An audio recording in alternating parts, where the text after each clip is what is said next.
Hello there, adventurers. Time to take a winter hike. We're at Prince Gallitzin State Park, central Pennsylvania.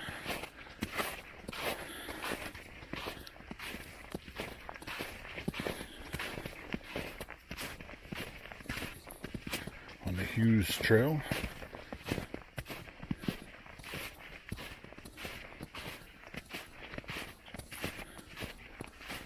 Looks like there's been some cross-country skiers.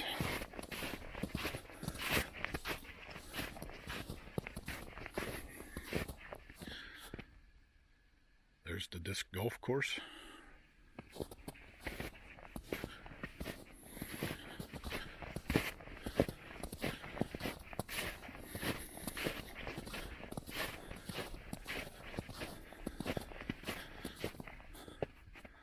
The trail blaze, we'll be following this yellow.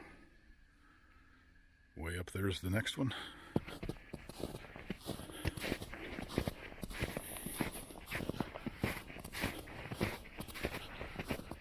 Snow's starting to melt, so I wanted to get out. We're scheduled for rain tomorrow.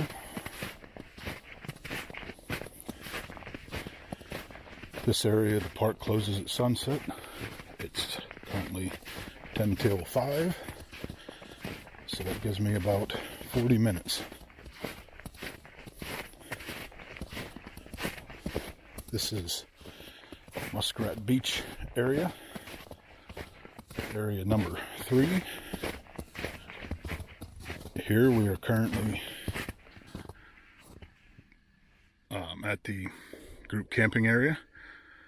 If you can see those picnic tables, this actually is a road. We're going to cross it. There's our blaze. I've discussed blazes in previous videos. They're always a little easier to follow at state parks because they have fewer trails than a state forest, which normal hiking trails in a state forest are red in color. And that ends up being every hiking trail you're on, unless you're in a specific area that isn't exactly part of the state forest. They might have different colors, but although there's different blazes in the forest, the hiking trails, well, I guess I should say the shared use trails are red. Another blaze. All right.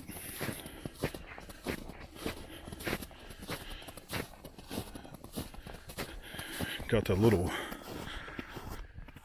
pocket camera that I was gifted by a friend. Gonna try it out here. We've got a caution sign we're coming up on.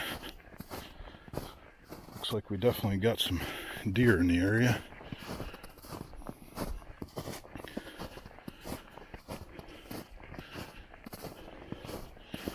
Okay, so the caution is that we have left the non-hunting area and we are in the hunting area.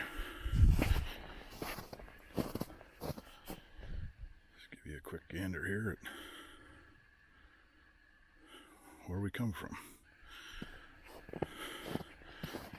And then, of course, on the opposite side of the trail heading back to the parking lot is the no hunting sign.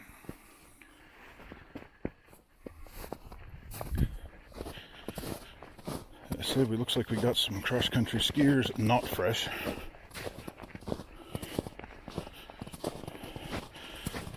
Does look like there was a hiker, again, not fresh. Blaze. Okay, as we look over here, we're right probably about, I don't know, 50 yards from the lake. Still looks like it's kept its ice, which we were just at Black Shannon, and they had about 12 inches of ice, maybe. give or take, depending. I would imagine Prince Gallitzin Lake Glendale would also have some pretty thick ice.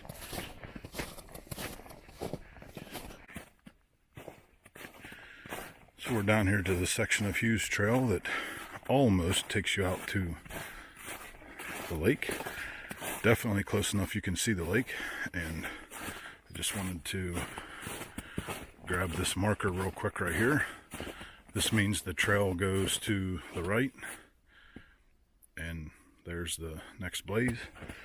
But since we're so close, let's take a walk down here to the lake. So we got some evergreens, and they managed to keep the snow off of the ground here. And although we don't have a very good view of the lake, there's the ice. Looking pretty thick. Looks like it's had some cracks. I can hear a woodpecker. Trying to get him into a picture, but he's not playing nice. He must be on the opposite side of the tree, and at this point about 60 yards back.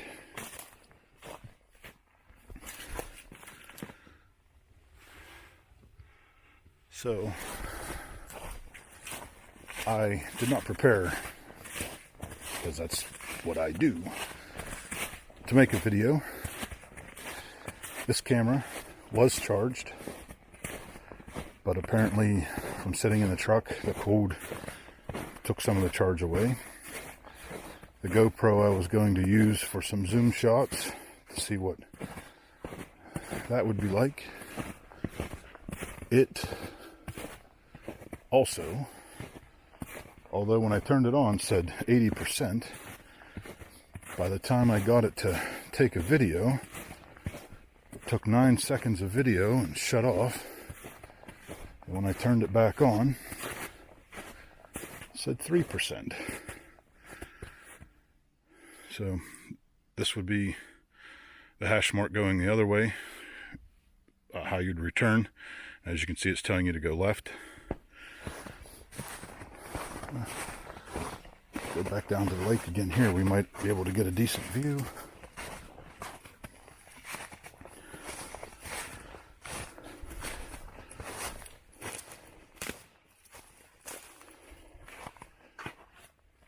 And there's a fisherman right there. He's probably listening to me talk to myself. That's part of the YouTube experience, I guess, is that although I'm hiking this trail all by myself, the idea is that I'm hiking it with you, watching the channel. Whether you're along because you're interested in Pennsylvania and you want to see what you could possibly come see yourself. Maybe you're watching because you're not able to get out into the forest because of an injury or your location. But that's why I would say most of content creators do what they do, is to give somebody a look into something that they might never see otherwise. As you can see, we're losing snow cover. You still see that there was definitely some cross-country skiing.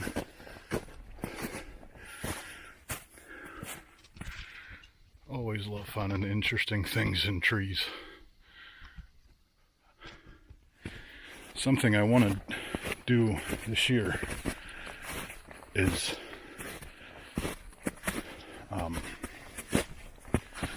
get my tree knowledge extensively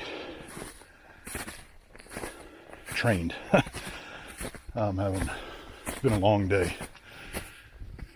But like, we went on the Game Lands self-guided tour.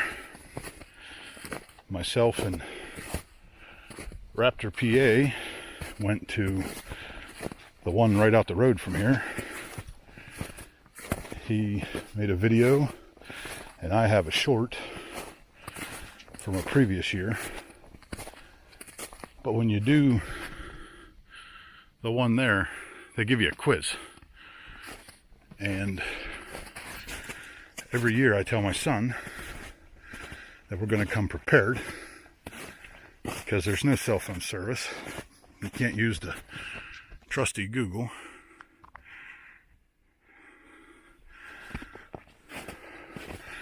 And we do have tree ID books, but quite honestly, if you're not IDing trees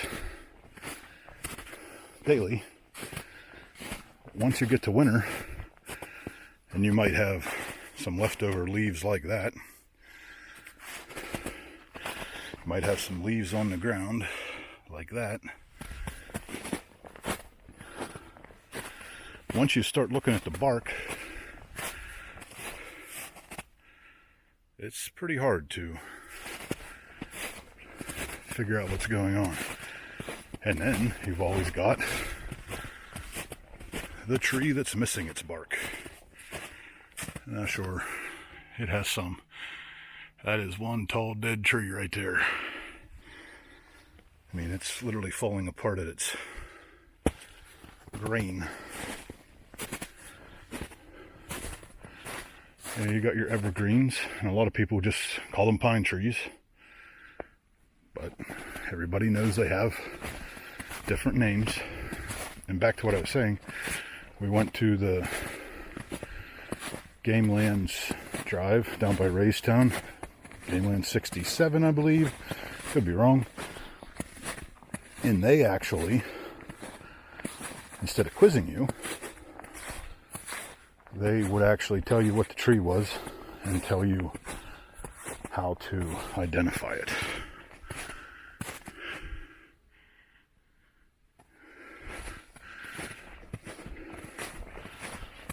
So, this trail was mostly level. It is now taken on a rise. All right.